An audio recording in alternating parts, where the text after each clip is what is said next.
ஹரஹர சங்கர ஜெய ஜெய சங்கர. இப்போ நான் போட்டிருந்த ஒரு பதிவில் தோரண விநாயகர் எப்படி இருப்பார்னு ஒரு அன்பர் கேட்டிருந்தாங்க. இது அந்த கேள்விக்கான பதிவு. சக்தி தேவி தனியாக கோவில் கொண்டிருக்கிற திருத்தலங்களில் தோரண வாயில் பார்த்தபடி அம்பிகைக்கு வலப்புறமாக இவருக்கு சந்நிதி இருக்கும். ஜடாமகுடமும் கழுத்தில் ருத்ராட்ச மாலையும், மேலே இருக்கிற 2 கைகளில் அங்குச பாசமும், கீழே இருக்கிற 2 கைகளில் தந்தமும் மோதகமும் ஏந்தியவாறு ஸ்ரீ தோரண கணபதி அருள் புரிவார்.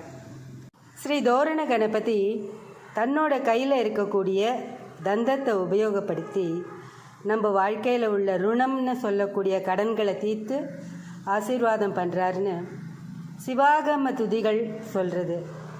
இந்த படம் வேணும்னா படக்கடைகளில் கிடைக்கும். மூல ஆலயத்திலேருந்து பார்க்குறச்சே இவர் உட்கார்ந்துருக்கிற இடம் பிரம்மஸ்தானமாக இருக்கிறதுனால கடனை தீர்க்கறதுல இவர் ரொம்ப கராராக இருப்பார்.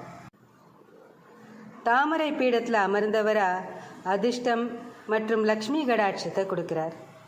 ஸ்ரீ மகாபெரிவா திருவடிகளே சரணம். ஹரஹர சங்கர ஜெய ஜெய சங்கர. காஞ்சி சங்கர காமகோட்டி சங்கர.